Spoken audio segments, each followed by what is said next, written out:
नमस्कार साथियों, उपासना इसके डेली करंट अफेयर्स प्रोग्राम में आप सभी का स्वागत है। इसमें हम लोग द हिंदू, पीआईबी, इंडियन एक्सप्रेस एंड डाउन टू अर्थ से संबंधित परीक्षा के लिए जो भी महत्वपूर्ण खबरें होती हैं उनको कवर करते हैं। तो साथियों, यदि आप हमारे चैनल पर नए व्यूअर हैं तो सबसे पहले चैनल को सब्सक्राइब कर लीजिए। इसके साथ ही बेल आइकन को भी प्रेस कर लीजिए, जिससे आपको हमारे आने वाले सभी वीडियो की नोटिफिकेशन मिल सके। तो आइए हम लोग आज का सेशन शुरू करते हैं। आज के सेशन की पहली न्यूज है सूक्ष्म लघु और मध्यम उद्यम यानी एमएसएमई क्रेडिट हेल्थ इंडेक्स खबरों में। तो ये हम लोग जानते हैं इसके बारे में। पहला पॉइंट है, हाल ही में जारी एमएसएमई क्रेडिट हेल्थ इंडेक्स इंगित करता है कि जून 2020 में समाप्त तिमाही की तुलना में सितंबर 2020 में समाप्त तिमाही में एमएसएमई क्रेडिट वृद्धि में तेजी देखी गई है, जिससे ये खबरों में था। सेकंड पॉइंट, इस इंडेक्स को ट्रांस यूनियन सिविल ने सांख्यिकी और कार्यक्रम कार्यान्वयन मंत्रालय के साथ साझेदारी में लॉन्च किया है। तो इनका दोनों का आपको नाम याद रखना है, ट्रांस यूनियन सिविल और सांख्यिकी और कार्यक्रम कार्यान्वयन मंत्रालय, जिन्होंने मिलकर इसे लॉन्च किया है। थर्ड, ये सूचकांक तिमाही आधार पर प्रकाशित किया जाता है।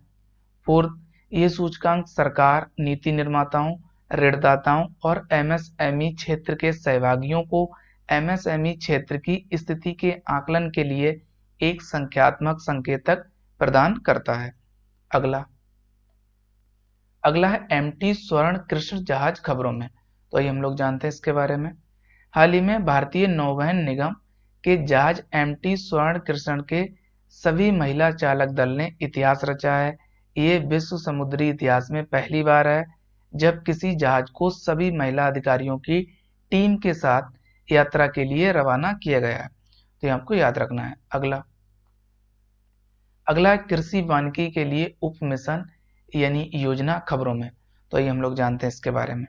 पहला पॉइंट है, राष्ट्रीय कृषि वानिकी नीति 2014 की अनुशंसाओं के अनुरूप कृषि सहकारिता और किसान कल्याण विभाग द्वारा वर्ष 2016-17 से कृषि वानिकी के लिए उप मिशन कार्यान्वित किया जा रहा है। सेकंड पॉइंट, एसएमएएफ का उद्देश्य यानी कृषि वानिकी के लिए उप मिशन का उद्देश्य किसानों को जलवायु पुनरुत्थान हेतु कृषि फसलों के साथ बहुउद्देशीय पेड़ लगाने के लिए प्रोत्साहित करना तथा किसानों को आय का एक अतिरिक्त स्रोत उपलब्ध कराना है, और इसके साथ ही लकड़ी आधारित और हर्बल उद्योगों के लिए फीड स्टॉक यानी कच्चे माल की उपलब्धता में वृद्धि करना है। थर्ड पॉइंट, यह उप मिशन राष्ट्रीय समन्वयनीय कृषि मिशन के अंतर्गत लागू किया जा रहा है। फोर्थ, भारत वर्ष 2014 में राष्ट्रीय कृषि वानिकी नीति तैयार करने वाला दुनिया का पहला देश बन गया था। इस नीति को दिल्ली में आयोजित वर्ल्ड एग्रो फॉरेस्ट्री कांग्रेस में लॉन्च किया गया था। पांचवा, वर्तमान में ये योजना 20 राज्यों और 2 केंद्र शासित प्रदेशों में लागू की जा रही है। अगला है दुर्लभ रोग यानी रेयर डिजीज खबरों में। तो आइए हम लोग जानते हैं इनके बारे में। पहला पॉइंट है, दुर्लभ बीमारी या रोग को अनाथ बीमारी या ऑर्फन डिजीज के रूप में भी जाना जाता है। तो ये दो इसके अन्य नाम है, आपको याद रखने हैं, अनाथ बीमारी या ऑर्फन डिजीज। सेकंड, ये आबादी के छोटे प्रतिशत को प्रभावित करने वाली बीमारियां होती हैं, अर्थात प्रायः कम लोगों में पाई जाती हैं। थर्ड, अधिकांश दुर्लभ रोग आनुवांशिक होते हैं यानी जेनेटिक। किसी व्यक्ति में ये रोग कभी भी पूरे जीवन भर मौजूद रहते हैं, भले ही इसके लक्षण तत्काल दिखाई ना देते हों। Fourth, haemophilia, thalassaemia, sickle cell anaemia और बच्चों में प्राथमिक रोग प्रतिरोधक क्षमता की कमी, auto immune disease, lysosomal storage disorder जैसे Pompe disease, Hirschsprung disease और Gaucher disease, cystic fibrosis, haemangiomas तथा कुछ प्रकार के पेशीय विकृति रोग भारत में प्रायः पाई जाने वाली सबसे आम दुर्लभ बीमारियों के उदाहरण हैं। तो ये आपको याद रखना है। अगला है असम के 17 यानी बैसड़ा मठ खबरों में। तो ये हम लोग जानते हैं इनके बारे में। पहला पॉइंट है, 17 या 17 ये दोनों आपको नाम याद रखने हैं। 16वीं शताब्दी के नव बैसड़ावादी सुधारवादी आंदोलन के भाग के रूप में निर्मित बैसड़ा मठ रूपी संस्थान है। सेकंड, नव बैसड़ा सुधारवादी आंदोलन बैसड़ा संत सुधारक श्रीमंत शंकरदेव द्वारा शुरू किया गया था, तो इनका नाम आपको याद रखना है। थर्ड, इन सत्रों या थानों या संस्थानों को 16वीं शताब्दी के दौरान पूरे असम में धार्मिक, सामाजिक और सांस्कृतिक सुधार केंद्रों के रूप में स्थापित किया गया था। फोर्थ, शंकरदेव ने एका शरण नाम धर्मा नामक भक्ति के एक रूप का विचार किया तथा समानता और भाईचारे के आधार पर जातिगत मतभेदों, रूढ़वादी ब्राह्मणवादी रिवाजों और बलि प्रथाओं से मुक्त समाज को प्रोत्साहित किया। तो इसमें कुछ बातें आपको याद रखनी है, जैसे ये जो 17 मठ हैं यानी वैष्णव मठ, ये कहाँ से चर्चित हैं? असम राज्य में, ये आपको याद रखना है। और किसके द्वारा ये स्थापित किए गए हैं? शंकरदेव द्वारा। और ये जो शंकरदेव हैं वो वैष्णव संत हैं, ये भी आपको याद रखना है। अगला है शिपिंग कॉरपोरेशन ऑफ इंडिया यानी SCI खबरों में। तो ये हम लोग जानते हैं इसके बारे में। पहला पॉइंट है, SCI की स्थापना 2 अक्टूबर 1961 को पूर्वी नौवहन निगम और पश्चिमी नौवहन निगम के विलय द्वारा की गई थी। सेकंड, 2 और शिपिंग कंपनियों जयंती शिपिंग कंपनी और मोगल लाइसेंस लिमिटेड को क्रमशः वर्ष 1973 और वर्ष 1986 में SCI में मिला दिया गया। थर्ड, ये भारत सरकार का एक सार्वजनिक उपक्रम है। ये उन जहाज़ों का संचालन और प्रबंधन करता है जो राष्ट्रीय एवं अंतर्राष्ट्रीय दोनों स्तर पर सेवा प्रदान करते हैं। फोर्थ, इसका मुख्यालय मुंबई में है, तो ये आपको याद रखना है। फिफ्थ, SCI को वर्ष 2008 में भारत सरकार द्वारा प्रतिष्ठित नवरत्न कंपनी का दर्जा दिया गया था। अगला है हरदीप सिंह मलिक खबरों में। तो ये हम लोग जानते हैं इनके बारे में। पहला पॉइंट है, हाल ही में इंग्लैंड द्वारा 20वीं शताब्दी के शुरुआती दौर के सिख फाइटर पायलट हरदीप सिंह मलिक की प्रतिमा के डिजाइन को मंजूरी दी गई है, जिससे साउथहैम्पटन के बंदरगाह शहर में एक नए शहीद स्मारक में स्थापित किया जाएगा, जिससे ये खबरों में थे। सेकंड पॉइंट, इस शहीद स्मारक को विश्व युद्ध में लड़ने वाले सभी भारतीयों की याद में बनाया गया है। थर्ड, इनका जन्म 23 नवंबर 1894 में अविभाजित भारत के रावलपिंडी के एक सिख परिवार में हुआ था। फोर्थ, इनका निधन 31 अक्टूबर 1985 को नई दिल्ली में हुआ। पांचवा, हरदीप सिंह मलिक पहली बार वर्ष 1908 में 14 वर्ष की उम्र में ब्रिटेन पहुंचे, जहां उन्होंने ऑक्सफोर्ड विश्वविद्यालय के बैलियोल कॉलेज में प्रवेश लिया। सिक्स, वे प्रथम विश्व युद्ध जो 1914 से 1918 तक चला के दौरान रॉयल फ्लाइंग कॉर्प्स के सदस्य बने। सेवेंथ, ये पहले भारतीय थे जो विशिष्ट हेलमेट के साथ पगड़ी वाले पायलट के रूप में जाने गए तथा फ्लाइंग सिख के रूप में प्रसिद्ध हुए। अगला है ओवरसीज सिटीजन ऑफ इंडिया यानी OCI खबरों में। तो ये हम लोग जानते हैं इनके बारे में। पहला पॉइंट, गृह मंत्रालय ने ओवरसीज सिटीजन ऑफ इंडिया को एक ऐसे व्यक्ति के रूप में परिभाषित किया है जैसे वह व्यक्ति जो 26 जनवरी 1950 को अथवा उसके बाद भारत का नागरिक था। दूसरा, वह व्यक्ति जो 26 जनवरी 1950 को भारत का नागरिक बनने के योग्य था। तीसरा, वह ऐसे व्यक्ति की संतान एवं नाती है और अन्य सभी मानदंडों को पूरा करता है। सेकंड पॉइंट, OCI कार्ड नियमों की धारा 7A के अनुसार एक आवेदक OCI कार्ड हेतु पात्र नहीं होगा यदि वह उसके माता पिता या दादा दादी कभी पाकिस्तान या बांग्लादेश के नागरिक रहे हों। ये श्रेणी वर्ष 2005 में प्रस्तुत की गई थी, तो ये भी आपको ध्यान रखना है। थर्ड, नागरिकता संशोधन अधिनियम 2015 के माध्यम से भारत सरकार ने वर्ष 2015 में OCI श्रेणी का विलय भारतीय मूल के व्यक्ति यानी person of the Indian origin की श्रेणी के साथ कर दिया था। अगला है अनिवासी भारतीय यानी NRI खबरों में। तो ये हम लोग जानते हैं इनके बारे में। पहला पॉइंट है, अनिवासी भारतीय यानी NRI का आशय भारत के बाहर रहने वाले ऐसे व्यक्ति से है जो या तो भारतीय नागरिक हैं अथवा भारतीय मूल का है। सेकंड पॉइंट, एक वित्तीय वर्ष में कम से कम 183 दिनों के लिए भारत से बाहर रहने वाले भारतीय नागरिक को अनिवासी भारतीय माना जाता है। तो ये आपको डेज याद रखने हैं, 183 दिनों के लिए कम से कम। ज़्यादा कितने भी हो सकते हैं। थर्ड, अनिवासी भारतीयों को मतदान का अधिकार प्राप्त है। ये महत्वपूर्ण लाइन है, आपको ध्यान रखनी है। और उन्हें निवासी भारतीयों की तरह अपनी आय पर आयकर रिटर्न का भुगतान यानी ITR और फाइल करना आवश्यक होता है।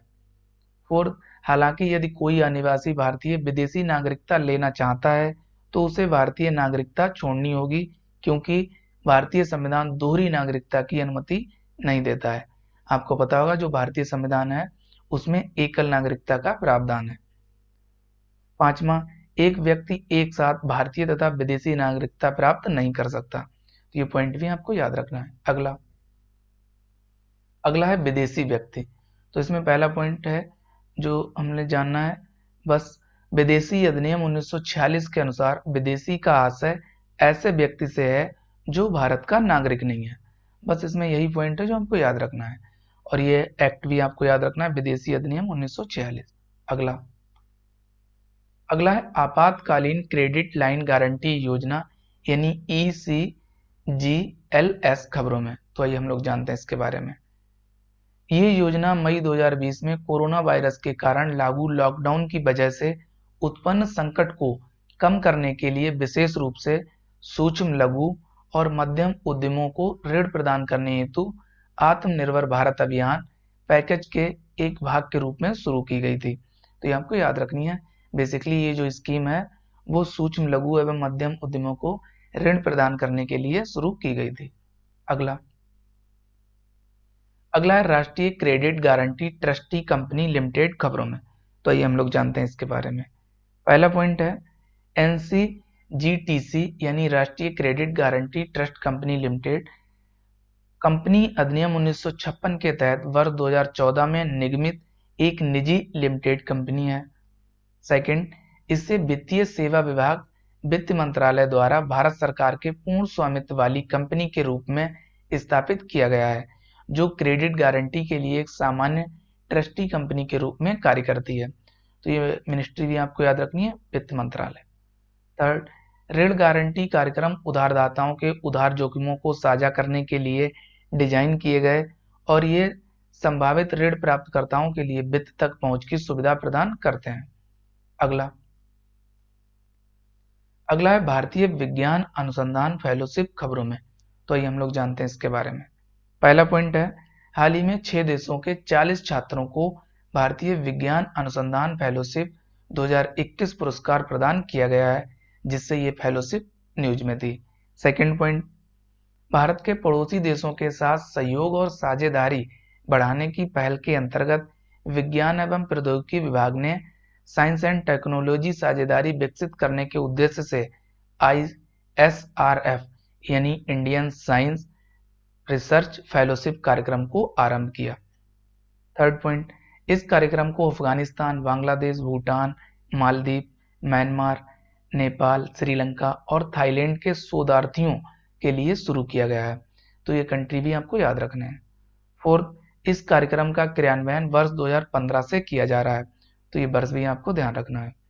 पांचवा, ये फेलोशिप भारत के पड़ोसी देशों के साथ शोध क्षेत्र में सहयोग को बढ़ावा देने के लिए एक महत्वपूर्ण मंच है, जो विज्ञान तथा प्रौद्योगिकी विभाग के अंतर्राष्ट्रीय विज्ञान एवं प्रौद्योगिकी सहयोग का एक महत्वपूर्ण अंग है। अगला है व्हेल शार्क खबरों में। तो आइए हम लोग जानते हैं इसके बारे में। पहला पॉइंट है, हाल ही में ओडिशा में मछुआरों ने एक व्हेल शार्क को बचाया है, जिससे ये खबरों में थी। सेकंड, एक फिल्टर फीडर शार्क है। इसका अर्थ है कि ये अन्य शार्क की तरह मांस नहीं खाती। व्हेल शार्क समुद्र के पानी को फिल्टर करती है और छोटे प्लवक को खाती है। थर्ड, इसका वैज्ञानिक नाम राइनकोडोन टाइपस है, ये आपको याद रखना है। फोर्थ, ये विश्व के सभी उष्णकटिबंधीय महासागरों में पाई जाती है। पांचवा, ये IUCN रेड लिस्ट में लुप्तप्राय यानी इंडेंजर्ड श्रेणी में सूचीबद्ध है। 6, ये भारतीय वन्यजीव संरक्षण अधिनियम 1972 की अनुसूची 1 में लिस्टेड है यानी सूचीबद्ध है। 7वां, साइट के परिशिष्ट 2 में सूचीबद्ध है। 8वां, वर्तमान में जीवित सभी मछलियों में से ये सबसे बड़ी है। अगला है यूक्वेन हर्पीस वायरस खबरों में। तो आइए हम लोग जानते हैं इसके बारे में। पहला पॉइंट है, हाल ही में यूरोप में घोड़ों में इस संक्रमण को पाया गया है, जिनमें यूरोप के लगभग 7 देश शामिल हैं जहां इस वायरस की पुष्टि हुई। सेकंड, ये एक सामान्य डीएनए वायरस है जो दुनिया भर में घोड़ों की आबादी के बीच उत्पन्न होता है। थर्ड, ये संक्रामक है और श्वसन पथ द्वारा नाक से स्त्राव के माध्यम से घोड़ों में आपसी संपर्क से फैलता है। फोर्थ, EHV वायरस एक परिवार है जिसे EHV1, EHV2, EHV3, 4, 5 जैसे संख्याओं से संदर्भित किया जाता है, तो ये आपको ध्यान रखना है। अगला है सेरा वीक सम्मेलन खबरों में, तो आइए हम लोग जानते हैं इसके बारे में। पहला पॉइंट, हाल ही में प्रधानमंत्री श्री नरेंद्र मोदी को सेरा वीक वैश्विक ऊर्जा और पर्यावरण नेतृत्व पुरस्कार प्रदान किया गया है, इससे ये सम्मेलन खबरों में था। सेकंड, एक वार्षिक ऊर्जा सम्मेलन है जिसका आयोजन वर्ष 1983 से ह्यूस्टन यानी USA में किया जा रहा है। थर्ड, सेरावीक 2021 का आयोजन वीडियो कॉन्फ्रेंसिंग द्वारा 1 मार्च से 5 मार्च 2021 तक किया गया था। फोर्थ, इस वर्ष सेरावीक की theme the new map energy climate and the charting the future थी, ये आपको याद रखनी है। पांचवा, सेरावीक की स्थापना वर्ष 1983 में डॉक्टर डेनियल एर्गिन ने की थी, यह डॉक्टर डेनियल एर्गिन द्वारा की गई थी। अगला है परीक्षा संबंधी महत्वपूर्ण तथ्य, तो आइए हम लोग इनको जान लेते हैं। पहला है, हाल ही में महिला उद्यमियों को समर्थन एवं सहायता प्रदान करने के उद्देश्य से HDFC बैंक ने हाल ही में स्मार्ट अप उन्नति नाम से एक कार्यक्रम की शुरुआत की घोषणा की है, तो ये आपको याद रखना, ये जो कार्यक्रम है महिलाओं के लिए है, स्मार्ट अप उन्नति, और इसे किसने शुरू किया है? HDFC बैंक ने। सेकंड, हाल ही में केंद्रीय स्वास्थ्य एवं परिवार कल्याण मंत्री ने टेक भारत 2021 के उद्घाटन सत्र को संबोधित किया है। लघु उद्योग भारती और IMS फाउंडेशन ने हेल्थ टेक एवं एजुटेक क्षेत्रों के विभिन्न हितधारकों को आभासी मंच पर एक साथ लाने हेतु हुए इस कॉन्क्लेव के दूसरे संस्करण का आयोजन किया है। थर्ड, हाल ही में बांग्लादेश सरकार ने विभिन्न क्षेत्रों में उत्कृष्ट योगदान देने वाले 9 प्रसिद्ध हस्तियों और एक संगठन को सर्वोच्च नागरिक पुरस्कार स्वाधीनता पुरस्कार 2021 प्रदान करने की घोषणा की है, तो ये पुरस्कार आपको याद रखना है किस देश का है? स्वाधीनता पुरस्कार 2021 बांग्लादेश का। फोर्थ, मोंगला बंदरगाह और चट्टोग्राम, जिसे चटगांव भी कहा जाता है, बंदरगाह बांग्लादेश में स्थित है। ये दोनों बंदरगाह आपको याद रखने हैं, कहाँ स्थित है? बांग्लादेश में। पांचवा, चीन की नई पंचवर्षीय योजना जो 2021 से 25 तक के लिए होगी में यारलुंग जंगबो नदी के निचले अनुप्रवाह क्षेत्र पर पहला बांध बनाने का प्रस्ताव किया गया है। ब्रह्मपुत्र को भारत में प्रवेश करने से पूर्व तिब्बत में यारलुंग जंगबो के नाम से जाना जाता है, तो ये आपको याद रखना है, ये जो ब्रह्मपुत्र नदी है उस पर बांध बनाने का प्रस्ताव किया गया है, जिसे चीन में यारलुंग जंगबो कहा जाता है और भारत में ब्रह्मपुत्र। 6, हाल ही में स्विट्जरलैंड में सार्वजनिक रूप से चेहरे को ढकने पर प्रतिबंध लगाने के संदर्भ में एक जनमत संग्रह आयोजित कराया गया, जिसमें कम अंतर के साथ प्रतिबंध लगाने के पक्ष में मतदान किया गया। इसमें मुस्लिम महिलाओं द्वारा पहना जाने वाला बुर्का या नकाब भी शामिल है। तो ये परीक्षा संबंधी कुछ महत्वपूर्ण तथ्य थे जो आपको याद रखने हैं। तो साथियों, आज के न्यूज सेक्शन में इतना ही। अब हम लोग सवालों पर नजर डालते हैं। सवालों की शुरुआत हम लोग पिछले अभ्यास प्रश्न से करते हैं। पिछले अभ्यास प्रश्न में आपसे पूछा गया था, अंतर्राष्ट्रीय महिला दिवस मनाया जाता है ए ऑप्शन 8 मार्च को, बी ऑप्शन 21 मार्च को, सी 7 मार्च को, डी 3 मार्च को। तो इसका सही जवाब है ए ऑप्शन यानी 8 मार्च को। अगला सवाल है सवाल नंबर 1, हाल ही में खबरों में रहे 17 या 17 का संबंध है ए ऑप्शन बौद्ध मठ से, बी वैष्णव मठ से, सी जैन मठ से, डी इनमें से कोई नहीं। तो इसका करेक्ट जवाब है बी ऑप्शन यानी वैष्णव मठ से, ये आपको याद रखना है। अगला सवाल है सवाल नंबर 2, सेरा वीक सम्मेलन के बारे में निम्नलिखित कथनों पर विचार कीजिए। पहला कथन है, इस वर्ष सेरा वीक की theme the new map energy climate and charting the future है। सेकंड, सेरावीक की स्थापना वर्ष 1983 में डॉक्टर डेनियल एर्गिन ने की थी। थर्ड, एक वार्षिक ऊर्जा सम्मेलन है जिसका आयोजन वर्ष 1983 से ह्यूस्टन यानी यूएसए में किया जा रहा है। अब आपको उपयुक्त में से कौन सा से कथन सत्य है यह बताना है। ए केवल 1 और 2, बी केवल 2 और 3, सी केवल 1 और 3, डी सभी। तो इसका सही जवाब है डी ऑप्शन, यानी दिए हुए सभी कथन सत्य हैं। अब हम लोग आज के अभ्यास प्रश्न पर नजर डालते हैं। आज का अभ्यास प्रश्न है, शिपिंग कॉरपोरेशन ऑफ इंडिया यानी एससीआई का मुख्यालय स्थित है। आपको बताना ए मुंबई में, बी नई दिल्ली में, सी बेंगलुरु में, डी हैदराबाद में। तो इसका करेक्ट जवाब आप सभी को कमेंट सेक्शन में देना है। तो साथियों आज के सेशन में इतना ही, हम लोग नेक्स्ट सेशन में मिलेंगे कुछ नई खबरों के साथ। तब तक के लिए आप सभी लोग अपना ध्यान रखिए। साथ ही उपासना यस के चैनल को लाइक, शेयर और सब्सक्राइब करना ना भूलिए। Thank you, best of luck.